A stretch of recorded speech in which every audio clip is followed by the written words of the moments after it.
Hey y'all, it's Diamond Tiara and welcome back to my channel. Today we're going to be talking about things you should know before becoming a CNA and an MA. And today I have with me a very special guest who is also an MA, Nicole!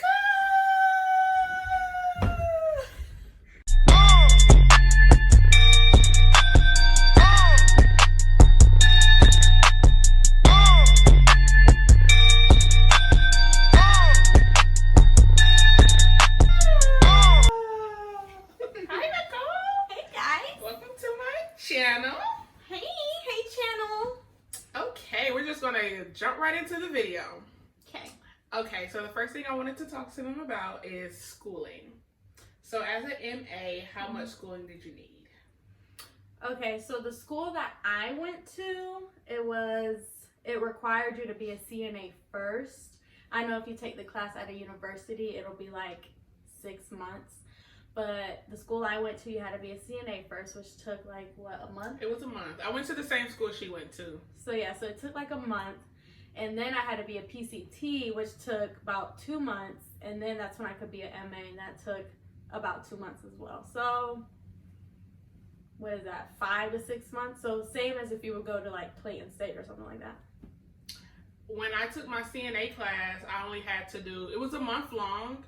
And my class was $850, I believe. Mine's was free. Yeah, when you go through Cobb Works, they pay for like... They pay for 2 classes. Mm-hmm. So I got the CNA and the PCT class for free, but I had to pay like $1,000 to get my MA. And I think they actually went up on the price for the MA class. We went to Cumberland Medical Institute in Marietta. In Marietta. It was a really good school.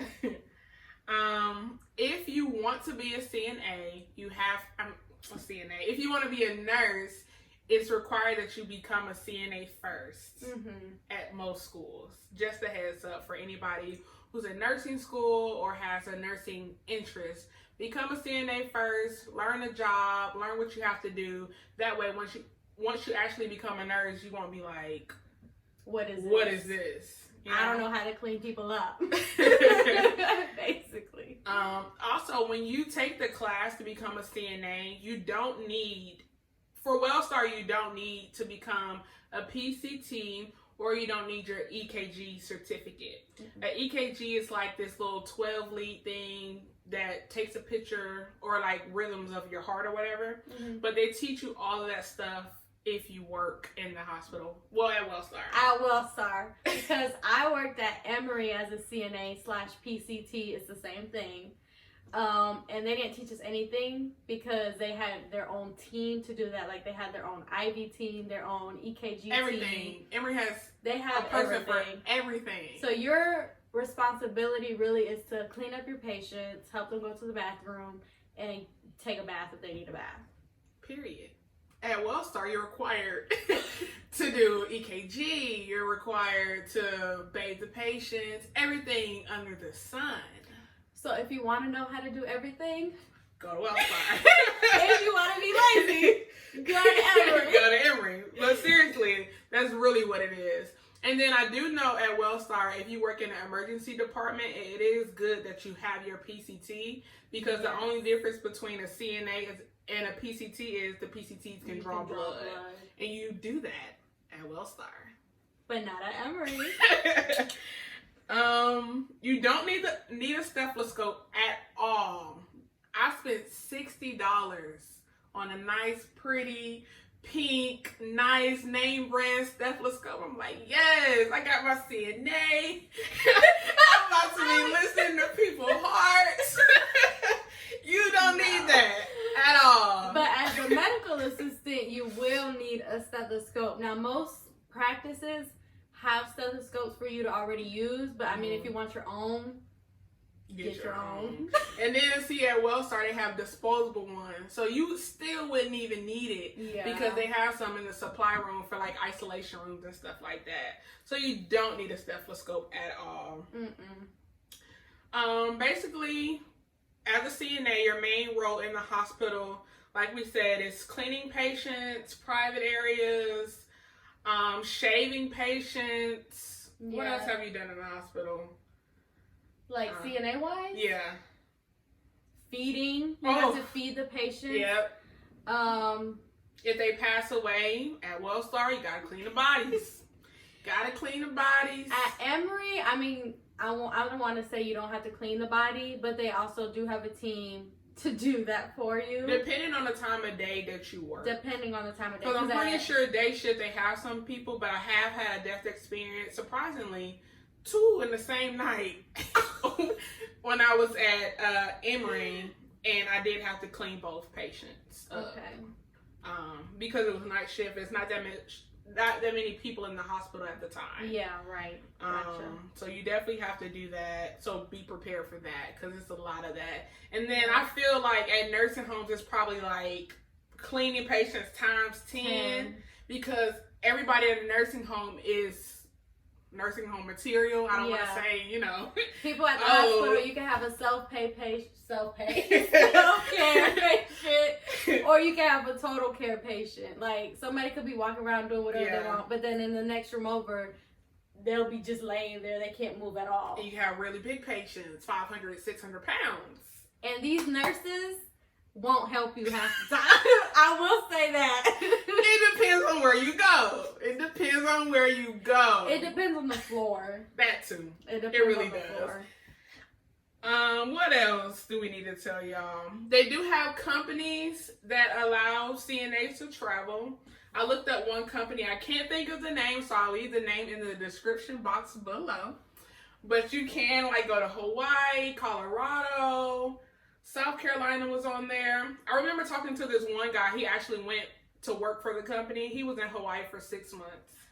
They pay for you to live, eat. They give you like an allowance every week to like eat out and stuff like that. And you're still getting your hours in the hospital and getting paid to work in the hospital. Nice. Okay. They also have companies that allow you to do like private duty care. I do know when I first started off, I was doing private duty and I got lucky. I got so lucky. I was blessed with a couple. I had 2 people. I was with them 12 hours a day, Monday, Wednesdays, and Fridays. So I really got blessed with that. What else?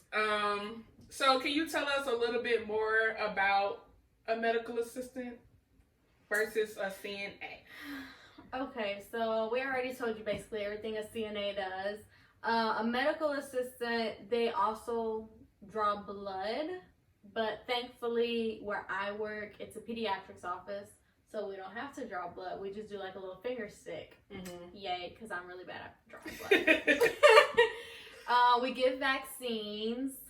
We do the same thing like vitals, blood pressure, pulse, respiration.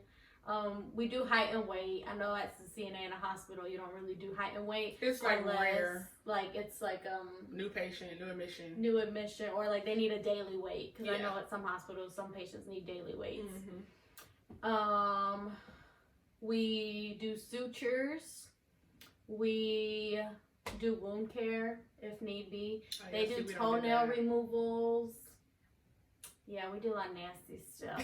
But like toenail removals and stuff, the doctor really does that. But we just have to like go in and put like bacitracin and then a Band-Aid around it. So it's not really nothing we do.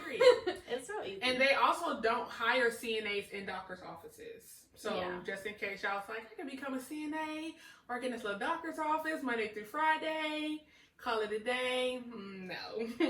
You're either going to be in a nursing home, private duty like we said, traveling like we said, or in a hospital. And the joy about the hospital is it's 12-hour shifts, so you can do 3 days or 4 days and be done. Versus a medical assistant, they work Monday through Fridays, off weekends and holidays though. Yes, we are. So you pick your poison. What else? Comfortable shoes. Yes. This is huge because your back is going to hurt. Like, no matter what you do, your back's going to hurt. My back hurt right now.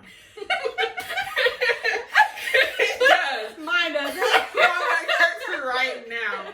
But no, seriously, they told me, my podiatrist told me to wear New Balances. He said New Balance is a good shoe, and I believe him. And you can find New Balances in Ross, Marshalls, TJ Maxx, for like 30, 40 bucks. And he also said, do not wear the same shoe every day. Yeah, so get like 3-4 different pairs. And that's where I went wrong. I was wearing the same Nikes every day. I ended up with a heel spur on my foot. I was in a boot for a month.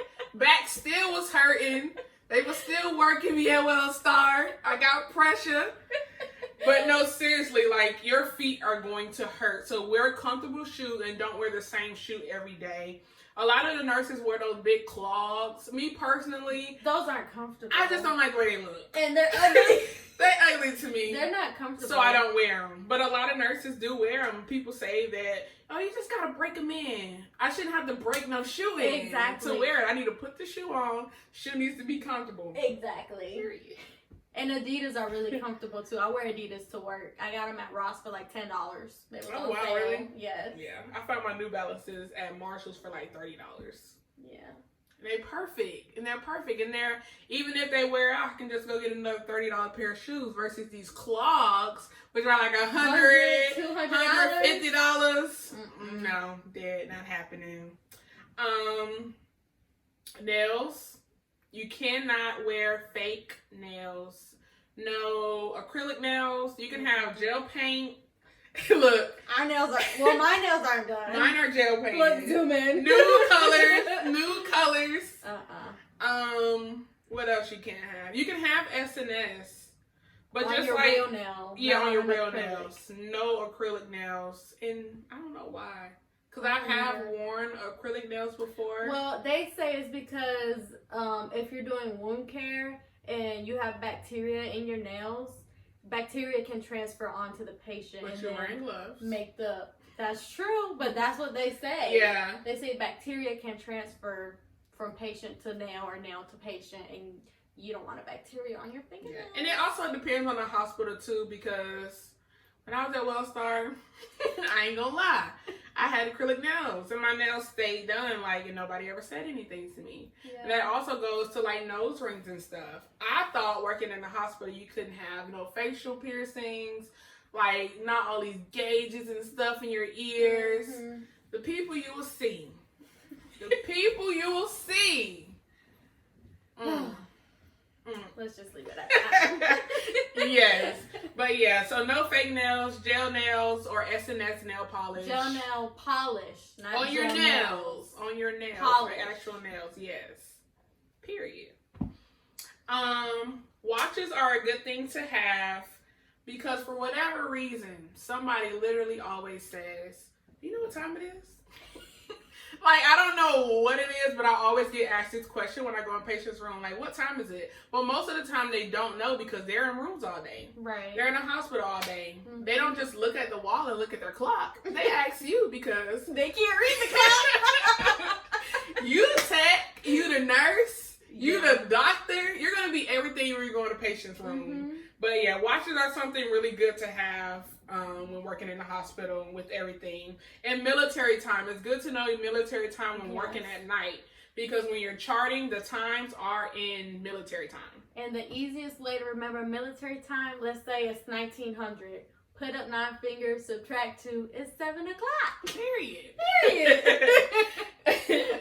But yeah, so when you're in the hospital, everybody's going to think you're a nurse. Everybody's going to think you're the doctor. They're going to be mad at you for anything. And you don't know what's going on. You just in there to get vitals.